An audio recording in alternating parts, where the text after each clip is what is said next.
My name is David Miller, and I'm just a simple country boy through and through. I've got an associate degree in crop production industry, and my biggest dream was always to own my own grain store and raise a good, hardworking family. After finishing up at junior college, I tied the knot with my high school sweetheart, Emma. We'd grown up together, and she was the only girl I could ever see myself settling down with. Emma was a gorgeous brunette, with a smile that could light up a room and a figure that stayed stunning even after we had two boys together. I was proud, damn proud, to call her my wife, and I'd have done just about anything to make her happy. But Emma had one flaw that, looking back, probably spelled trouble from the start. She was fascinated by people who lived the high life. She'd pore over the society pages in the newspaper and devour every magazine about celebrities and their glamorous lifestyles. When she visited the dentist or waited at the salon, she'd flip through car magazines, and I swear she could name every fancy model and brand. She even knew all the top fashion designers and could recognize their clothing lines.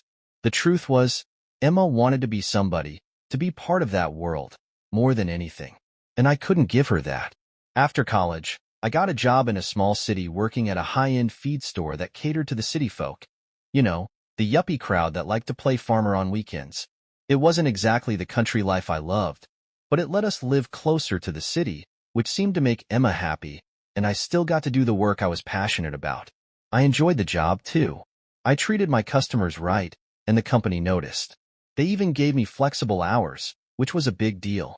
For a little while, Emma seemed content with the change. City life suited her. She eventually decided to take a job herself, which meant we had to start putting the boys in daycare. They didn't seem to mind too much, though it was a tough adjustment for me. Emma found a position at a medical equipment company, where they manufactured syringes and other supplies. It was an office job, and she seemed to thrive there. She liked being able to dress up and mix with people who weren't farmers, who weren't like me.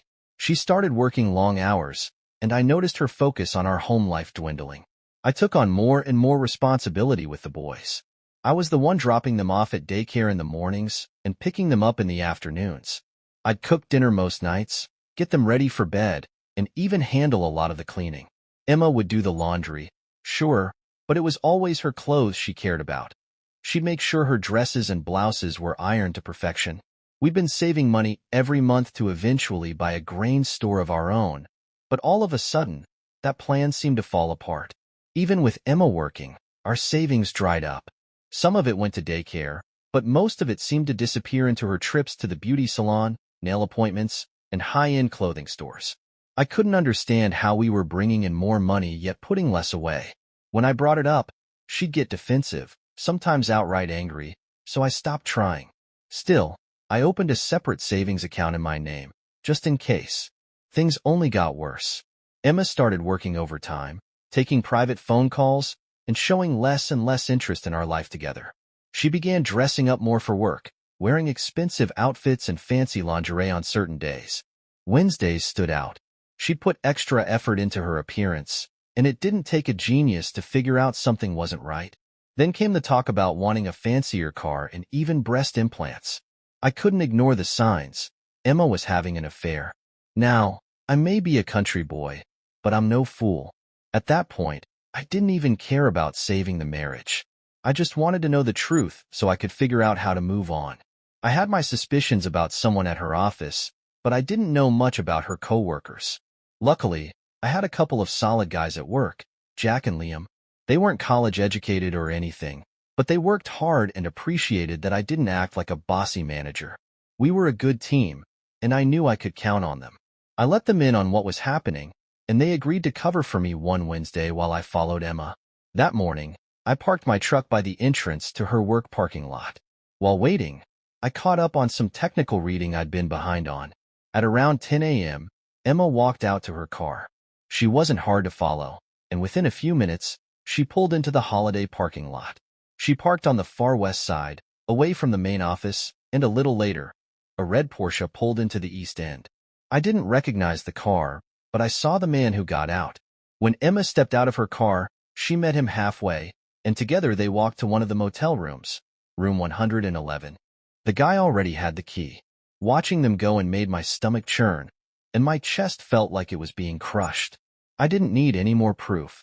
Before leaving, I got out of my truck, grabbed my trusty wire cutters, and snipped two of her tire valve stems, one in the front and one in the back. I don't know why I didn't do the guy's tires, too. Maybe I was too angry at her to care about him. That night, when she came home, I asked how her day was. She casually said it had been fine, except for the flat tire. Apparently, one of her coworkers had helped her change it. She didn't say anything else about it, and I didn't push. I just needed more time to figure out my next move. The day after my little discovery, I swung by the medical center parking lot after dropping the boys off at daycare. It didn't take long to spot that red Porsche again. Lucky for me, the guy had a reserved parking spot with a neat little sign. Williams Wilson, Distribution Manager. I jotted that name down, figuring it'd come in handy. Liam, one of my coworkers, was married to a woman who worked in the personnel department at this medical center. By the afternoon, thanks to her, I had everything I could possibly need to know about good ol' Williams Wilson. Turns out, he wasn't exactly a saint. He'd been married for 8 years to a woman named Anne, had a reprimand on his record for inappropriate comments to an employee, and even had some issues with his expense accounts. I dug up his home address, his phone numbers, both landline and cell, and, somehow, even his social security number. I didn't know what I'd do with all that information just yet, but I had it tucked away. That evening, after a solid day's work, I grabbed a beer with Liam and Jack before picking up the boys. I tried to act normal, but inside, I was a mess. My anger was growing by the day, and sometimes it would bubble over when I was alone. I'd catch myself crying silently, just overwhelmed with the hurt. Living under the same roof as Emma was becoming unbearable, and all I wanted was for it to end. The next day, I caught a break when I remembered one of my best customers, Mary. She was married to the president of this medical center where my wife works. I'd never met her husband, but Mary and I got along great. I figured maybe I could use our friendly relationship to my advantage. I was working hard to stay on her good side when her daughter Lisa showed up. Lisa was in her final year of veterinary school, and Mary headed off to the barn to work while Lisa and I struck up a conversation. We ended up talking for about an hour, and for the first time in a while, I felt happy. When I left, I felt a twinge of guilt, but it passed quickly. That weekend, I spent some time in the garage. I grabbed a small piece of flat steel and welded 4 sharp points onto it. The points were made from concrete nails, hard, stiff, and perfect for what I had in mind. When I finished, I held the plate in my hands. It was 6 by 6 inches of pure, homemade harassment. It wasn't much, but it was a start. On Tuesday, I saw Mary again while delivering her order of oats.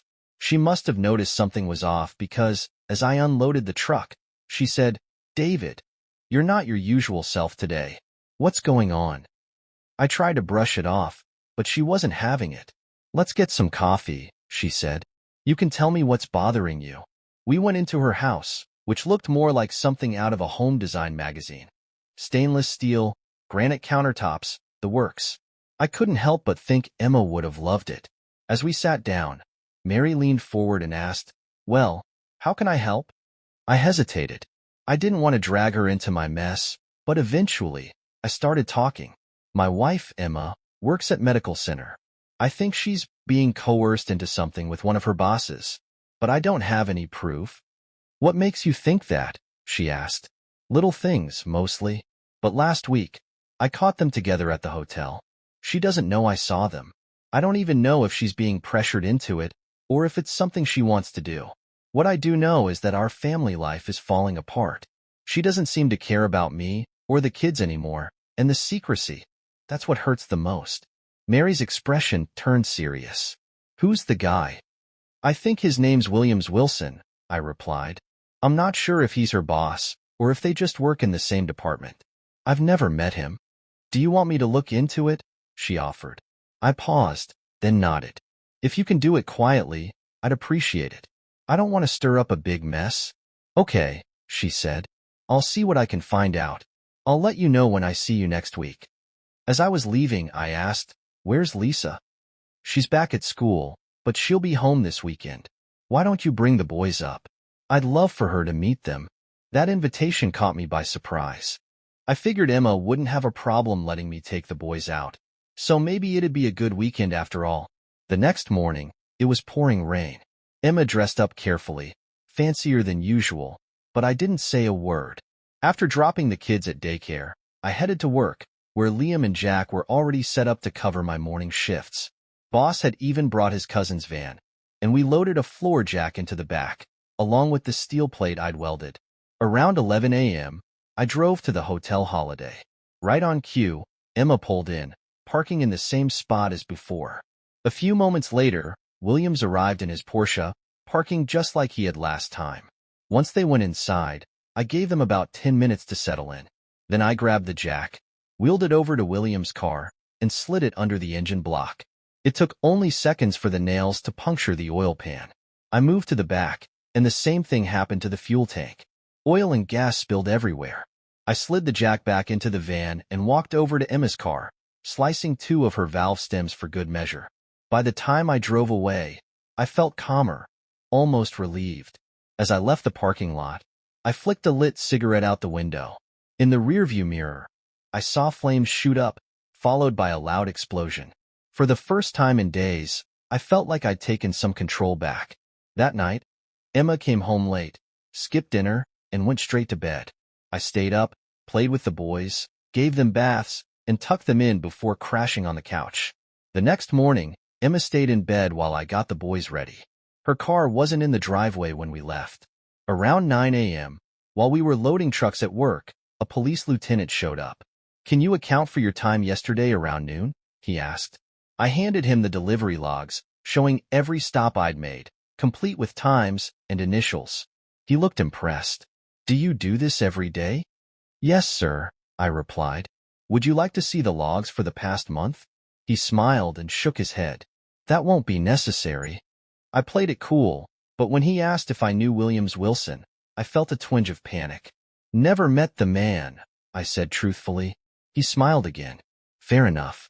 Let's hope I don't have to come back." When I got home, Emma was there, dressed casually and cooking dinner. She acted like nothing had happened. The next morning, Emma said she wasn't feeling well and had called in sick to work. She still didn't mention a single word about the events of the day before, and I didn't press her on it. She went to bed early, leaving me to take care of the boys again. That night, I stayed on the couch. By the following day, she was up and moving, getting ready for work like nothing had happened. I didn't say anything as I left the house with the boys.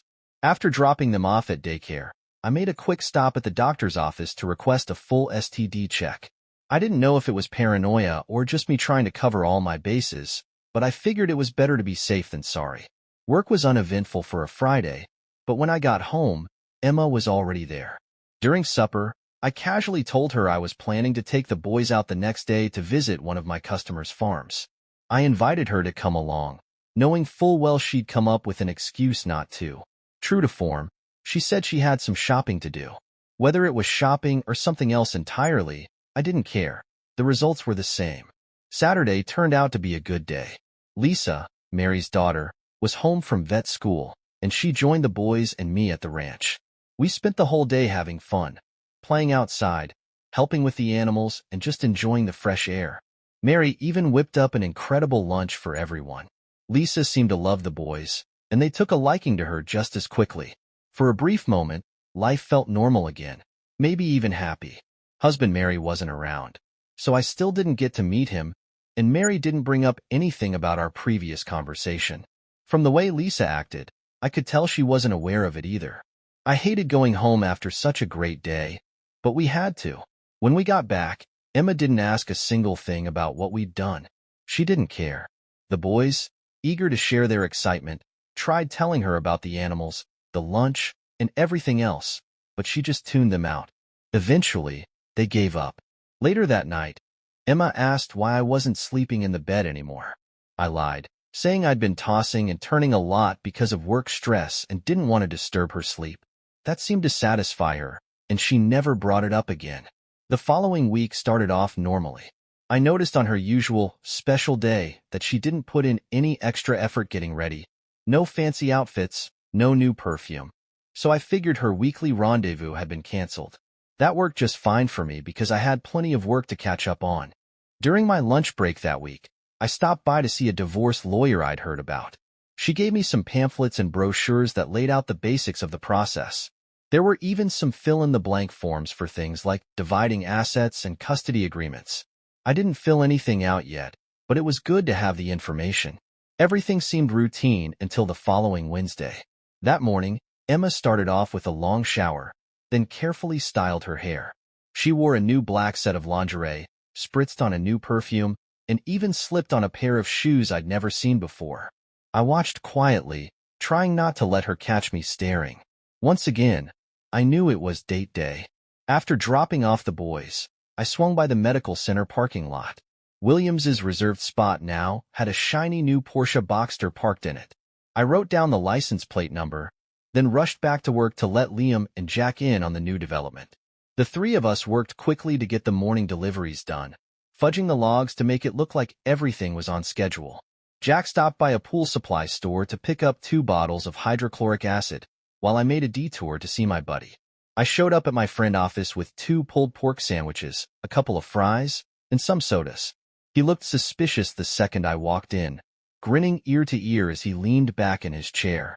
"All right, David, what are you up to?" he asked. "Nothing," I replied with mock innocence. "Just thought we could have lunch together. Maybe you could bring me up to date on that car damage case while we're at it." While I was keeping my friend occupied, Jack was down at the Hotel Holiday parking lot. He found the Porsche and carefully poured acid all over the trunk, fenders, and hood. He slit the convertible top and drenched the leather seats and floor mats with acid. The dashboard didn't escape either. For good measure, he dumped mothballs into the gas tank, which would wreak havoc on the engine if Williams tried to start it. The remaining acid was spread across the tires, and before leaving, my friend snipped the valve stems on Emma's car again. The whole thing was done in under 15 minutes. Back in my friend's office, we were finishing up lunch when he smirked and asked, "What's so special about today, David?" "Pulled pork sandwich was on special," I joked, then casually pulled out my phone and called the daycare center. "Hi, this is David Miller. I'm going to be tied up at work this afternoon. Could you call Emma and ask her to pick up the boys?" "Thanks. You can reach her at extension." My friend leaned back, chuckling. "Boy, those sandwiches were good." We sat in silence for a bit before he finally said, "Do you think I should call Williams Wilson and ask about his car?" "Why would you do that?" I asked, smirking. My friend dialed the Hotel Holiday, putting the phone on speaker. After a few rings, Williams picked up, breathing heavily. "Hello? Mr. Williams, this is Detective. Just checking in to let you know we still don't have any leads on your car damage case." Williams's tone immediately shifted. "Why are you calling here? How did you get this number?" "Well, I'm a cop, Mr. Wilson. Did you get a new car yet?" "Yes." "Why?" "Just wanted to make sure we don't have a repeat incident." "Is the car with you now?" Williams hesitated. "It's in the parking lot." "Why?" "I don't know. You might want to check on it." We could hear Williams mumbling in the background, followed by the faint sound of a low groan. My friend smiled at me and asked, "Happy?" "Of course," I said, standing to leave. "But this has to end soon before someone gets hurt." I'd finally filled out the paperwork for the lawyer to start the divorce process. It was a big step, but it felt like a necessary one. I couldn't keep living in limbo, holding on to a marriage that was already gone. That weekend, I planned to take the boys out to the Mary Ranch again. I figured Lisa might be there, and if she wasn't, we'd still have a great day with Mary. I had to admit, I'd been looking forward to these trips more than I should. The weekend didn't disappoint. Lisa was there, and the boys were thrilled to see her. They adored her, and it was clear the feeling was mutual. The whole day was perfect, almost like we were a real family again. I hadn't felt that way in a long time, and it hit me how much I missed it. I could tell the boys did, too. Lisa still didn't know anything about the mess with Emma, but at least she didn't ask. Before we left, Mary gave me a reassuring wink and said, "Everything will be okay." I wasn't sure exactly what she meant, but it was comforting to hear. Not long after, I got an offer for a new job about 200 miles away. It was a better position with more money, and the best part was that I'd have the chance to buy into the business in a few years. It was the perfect opportunity to start fresh. The only downside was that we'd be farther from Lisa, but at that point, I had to think about what was best for me and the boys. By the next Wednesday, I noticed Emma doing her usual dress-up day routine, fancy hair, makeup, and an outfit that screamed special occasion. I didn't know what car Williams was driving now, but it was obvious they had plans. The guys and I were brainstorming what to do when Mary pulled up unexpectedly. She rolled down her window, motioned for me to hop in, and without a word, started driving. She didn't explain where we were going, but soon enough, we pulled up to the medical center building. She parked in the back and led me through a private entrance, straight into her husband's office. After introductions, his secretary brought us all coffee, and we made small talk for a while. Eventually, I couldn't hold back anymore. "Did you bring me here for a reason?" I asked. Her husband chuckled. "It's time to bring the show to a close, David." Mary filled me in on everything, and I had my team do a little in-house investigation. "By the end of the day, you'll have all the information you need. If anything we do embarrasses you, I apologize in advance. That's not my intention." We chatted a bit more to pass the time, and the topic shifted to Lisa. I tried not to let my smile give away too much, but Mary definitely noticed. I wasn't fooling anyone. When the phone rang, everyone in the room went quiet. He answered, listened for a moment, and then said, "Okay, thanks for the update. You know what to do." Hanging up, he turned to me with a sly smile. "Williams and your wife are in their usual room at the Hotel Holiday. Williams drove a company car to get there, which is against policy, so it's already being brought back to the plant. Oh, and I'm sorry to say it looks like your wife has a couple of flat tires again. Seems to be a recurring theme." He put the phone on speaker and dialed the hotel room. After a few rings, Williams picked up, his voice shaky. "Hello? Williams, this is Mr. Gilbert. Sorry to disturb you, but I need to discuss an urgent matter with you," Mr. Gilbert said, his tone calm but firm. Williams stammered, Yes, okay. No problem. How did you get this number?" "That's not important right now," Mr. Gilbert replied. "What is important is that our legal department has been notified of a potential sexual harassment situation, and I need accurate answers. Williams, is there a female company employee in the room with you right now?" There was a pause, followed by muffled conversation in the background. Finally, Williams answered, "Yes, sir, there is." "Is she there of her own free will, or was there any coercion or threats on your part?" "No, sir. Absolutely not. She's here of her own free will," Williams insisted. "So, the relationship is entirely consensual?" "Yes, sir. Absolutely," Williams said, his voice trembling. "Great," Mr. Gilbert said smoothly. "That's all I needed to hear. I'll have the legal department draft a statement for you to sign. Now, can you put her on the phone, please?" There was more muffled conversation before Emma's voice came on the line. "Sir, how can I help you?" "Emma, did Mr. Williams coerce or threaten you in any way to get you to be there with him?" "No, sir, he didn't," she replied. "So, the relationship is consensual, and you weren't intimidated in any way. Is that correct?" There was another pause, then, finally, she answered, "Yes, sir. It's consensual." "Thank you, Emma. That's all I needed to hear. When you and Williams return to the plant, the statements will be ready for you both to sign. Can you put Williams back on the line?" After a moment, Ken's voice came back. "Yes, sir. Please return to the plant immediately so we can finalize this matter with the legal department." Mr. Gilbert hung up and smiled at me. "Mary, why don't you take David out for lunch? Come back in a couple of hours, and we'll have everything wrapped up." Lunch with Mary was relaxing, though I had a hard time keeping my emotions in check. I couldn't thank her enough for everything she'd done. She made me promise not to ever talk about the situation again. Not with her, not with Lisa, not with anyone. I agreed, though part of me wondered if Lisa suspected anything. After lunch, we returned to the plant, where I was handed notarized copies of the statements. Williams and Emma had both confessed to having consensual extramarital fun. The legal department assured me this was all my lawyer would need to finalize the divorce. Both Williams and Emma were fired on the spot. Their belongings were packed up and waiting for them when they returned to the office, and they were escorted out of the building. Since neither of them had a car anymore, they were left to figure out how to get home. That afternoon, I swung by the lawyer's office to drop off the statements. She made several copies, and I told her I planned to send one to Williams's wife. From there, I went to the bank to close our joint accounts and pay off and cancel all our credit cards. I even scheduled the utilities, gas, water, electric, and phone, to be shut off by Friday. It was time to pick up my boys and start the next chapter of our lives. I dreaded walking through the door. Emma's car wasn't in the driveway, but when I stepped inside with the boys, there she was, sitting on the couch, crying. It was the first time she'd shown any emotion at all throughout this whole ordeal. 2 file boxes of her belongings from work sat next to her, a stark reminder that her world was crumbling. I fed the boys and turned on the TV for them, trying to keep things as normal as possible. Then I stood nearby, giving her space to talk if she wanted to. Finally, she looked up at me, her voice trembling with anger. "You just had to do it, didn't you? You had to screw up everything in my life. Why couldn't you just mind your own damn business? You had no right to meddle." Her words hit me, but not the way she intended.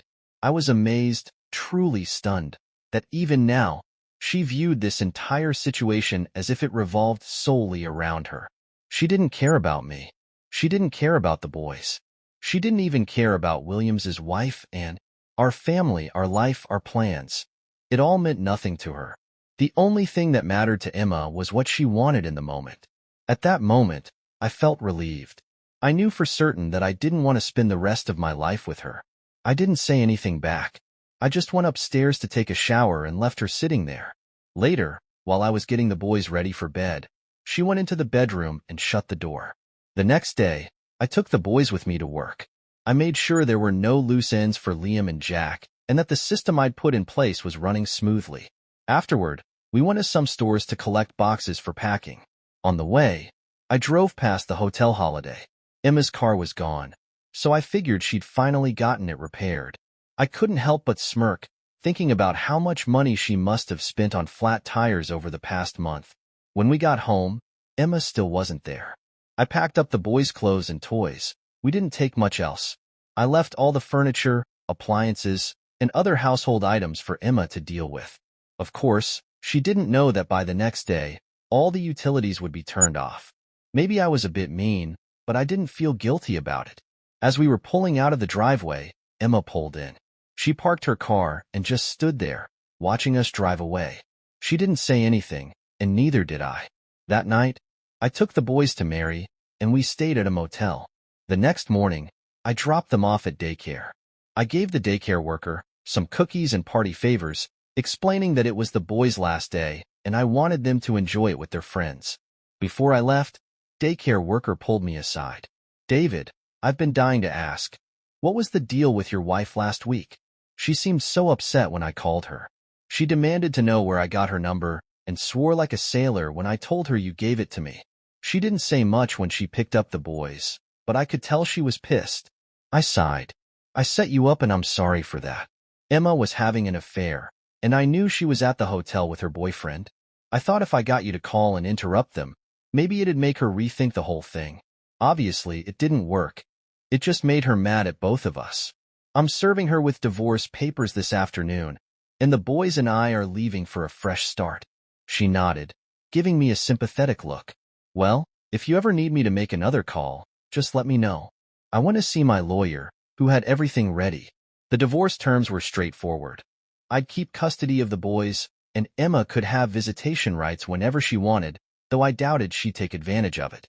Everything else was split 50-50ths, but there wasn't much to divide. There was no alimony, no child support, and no cash settlements. She kept the house and her car, though I figured she'd be replacing tires for a while. All I had to do was deliver the papers, and unless she contested, the divorce would be final in 3 months.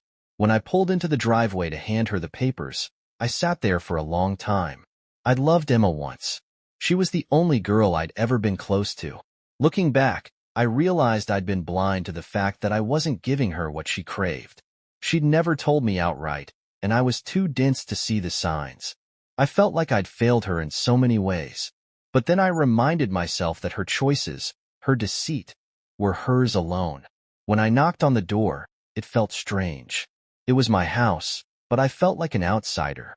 Emma opened the door, looking tired. She asked if I wanted a drink, but I just handed her the papers. She didn't open them. She just stared at me, then asked, Why?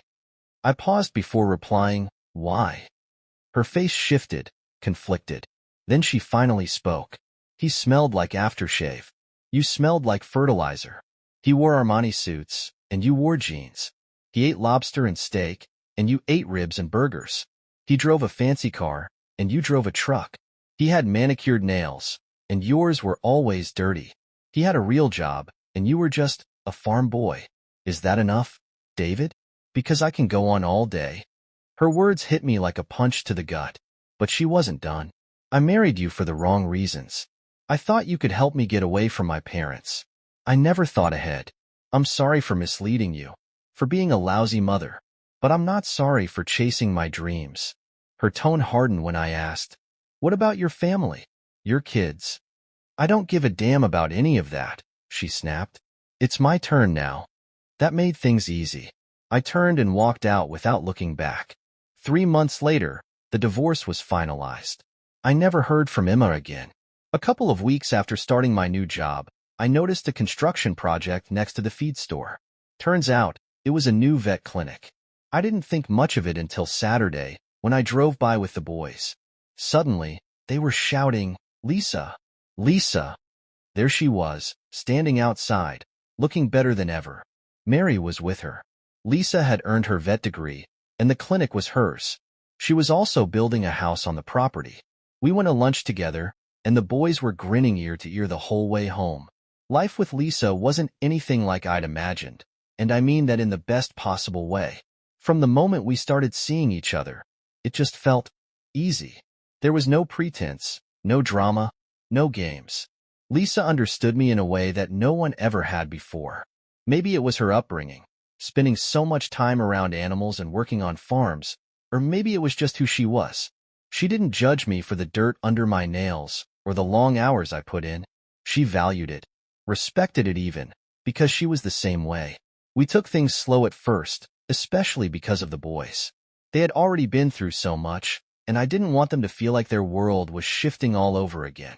But Lisa was patient. She didn't push or try to replace Emma in their lives. Instead, she became their friend, someone they could trust. It wasn't long before they started looking at her the way I did, with love and admiration. She had this way of making people feel seen, like they mattered. She'd sit with them for hours, helping them with homework or playing games. She even started teaching them how to care for the horses she was raising on her property. The boys adored her, and honestly, so did I. We moved in together after about a year. Lisa's new house was built just a short walk from her clinic, and it felt like home the second we stepped through the door. It wasn't anything extravagant, but it was warm, cozy, and filled with love. We combined our lives in a way that felt seamless. I brought over my practical, no-frills way of doing things, and Lisa added her kindness, her warmth, and her quiet strength. One of the things I loved most about her was how we could sit in silence together and still feel connected. Whether we were fixing a fence, mucking out stalls, or sitting on the porch watching the sunset, there was this unspoken understanding between us. We didn't need words to fill the space. But when we did talk, it was always honest. Lisa wasn't afraid to call me out if I was being stubborn, and I appreciated that about her. She also knew when to listen. I'd never been much for talking about my feelings, but she had a way of drawing things out of me without making me feel pressured. Our family grew over the years. Lisa and I had 2 beautiful baby girls, and watching her with them was like seeing a whole new side of her. She was patient and gentle, but firm when she needed to be. The boys loved being big brothers, and the girls adored them right back. Our house was always filled with laughter, and the kind of chaos that only comes with having 4 kids. Lisa's clinic took off almost immediately. She was one of the best large animal vets in the area, and word spread fast. Farmers and ranchers came from miles around to bring their horses, cattle, and other animals to her. She worked hard, but she never let it consume her. She always made time for me and the kids, no matter how busy her schedule got. Meanwhile, my store business was thriving. With Lisa's encouragement, I took some risks I never would have considered before. By the time our youngest daughter was born, I'd opened my 6th store, and things were running smoother than I could have ever imagined. We didn't have the glamorous life Emma had dreamed of, but we had something better: contentment. We were partners in every sense of the word. We worked hard, raised our kids, and built a life we were proud of. Lisa never cared about fancy cars or expensive clothes. She cared about the people she loved, and that made all the difference. Every weekend, Mary and her husband would come by to visit. Mary loved doting on the kids, and Mr. Gilbert, who I still only referred to as Mr. Gilbert, would sit with me on the porch, sipping coffee and talking about whatever project he had going on at the ranch. They became like family to us. As for Emma, she never reached out. I didn't hear from her, and neither did the boys. At first, I worried about how that would affect them, but Lisa stepped in and filled the gaps in ways I couldn't. She never tried to replace Emma, but she gave the boys the motherly love they deserved. Looking back, I realized something. What I had with Lisa was so different from what I'd had with Emma. With Emma, I was always trying to make her happy, always feeling like I wasn't enough. With Lisa, I didn't have to try to be anything other than myself. She loved me as I was, flaws and all. I'd spent so many years thinking happiness was something out of reach, something I didn't deserve. But Lisa showed me that it was possible. Not the kind of happiness that comes from flashy things or grand gestures, but the kind that sneaks up on you in the quiet moments. The laughter of your kids, the warmth of someone's hand in yours, the peace of knowing you're exactly where you're meant to be. And that's what we had. A good life, built on trust, understanding, and love. I wouldn't trade it for anything in the world.